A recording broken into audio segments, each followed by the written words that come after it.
You want to be happy. But chasing happiness is like chasing the wind. The harder you run after it, the faster it slips through your fingers. It leaves you exhausted, frustrated, and confused. But what if the answer has been with you all along? What if happiness isn't something to chase, but something to uncover?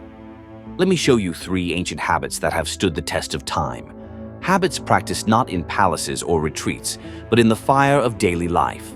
Simple, timeless, powerful, and they can begin working for you right now. Habit number 1, master your perception. Close your eyes. Now imagine you're standing in a storm, wind howling, rain pouring.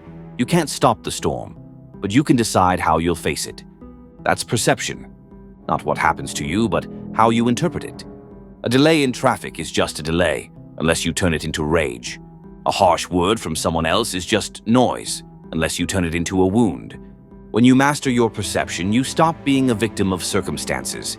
You become the master of your mind. This was the Stoic superpower, seeing things as they are, not worse than they are. It begins with awareness. Pause when something upsets you. Don't react. Observe. Ask, is this really bad, or am I just telling myself it is? By doing this, you begin to break the chain between event and emotion. You create space, and in that space you find freedom. Because pain is inevitable. But suffering? That's optional. One man loses his job and crumbles. Another sees it as a new beginning. Same event, different perception. You don't control the world, but you control your story about it. And that story shapes your reality. So practice this daily. When the coffee spills, when someone cuts you off, when plans fall apart, pause. Notice your reaction. Choose a better story. You'll begin to notice something strange. Life doesn't change, but you do. And somehow things start to feel lighter, more manageable, more peaceful. Habit number 2, embrace acceptance. You resist reality, and it hurts. Think about how much of your suffering comes from wishing things were different. I wish they hadn't said that. I wish this didn't happen. I wish life were easier. But life doesn't respond to wishes. It responds to acceptance. Acceptance isn't giving up. It's seeing clearly. It's saying, this is what is. Now, what will I do with it? A tree doesn't curse the storm. It bends, it flexes, it adapts. And because of that, it survives. We are not so different. The Stoics called this amor fati, the love of fate. Not just tolerating what happens, loving it. Because it's part of your path. Even the difficult parts, especially the difficult parts, because challenge is the forge of character. Every setback carries a seed of growth. Every failure teaches resilience. Acceptance doesn't mean passivity, it means clarity. You stop arguing with life. You meet it where it is, and you move forward with strength. When the day doesn't go your way, accept it.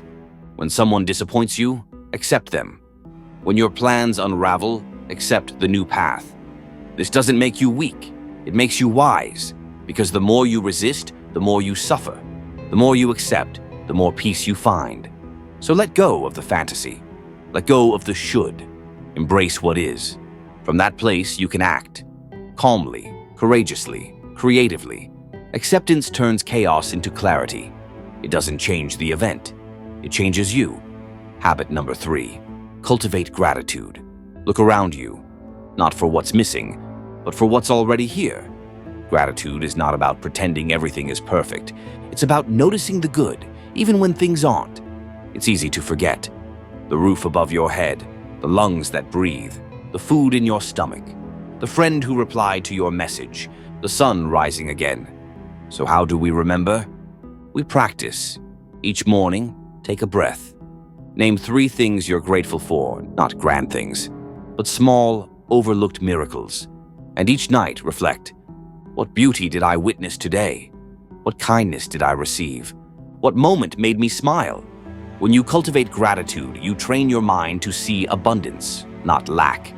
And that changes your entire experience of life. You stop craving more. You start appreciating what is.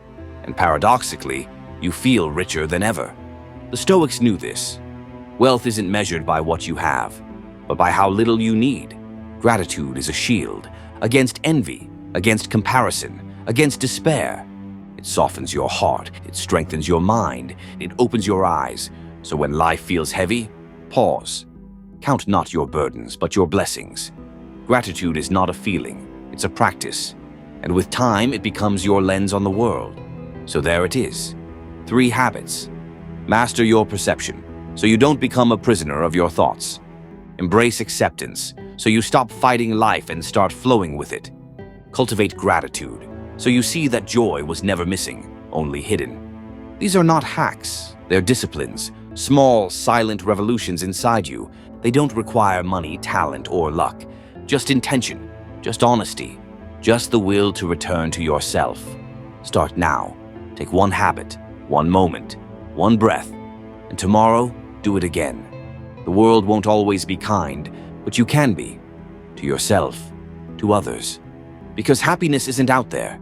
It's here, in this breath, this choice, this ordinary sacred moment. If this brought you clarity, share it with someone who needs light. And if you're ready to go deeper, we explore these habits daily. Subscribe, reflect, return to yourself. Because the good life isn't found, it's built. 1 choice, 1 habit, 1 grateful heartbeat at a time.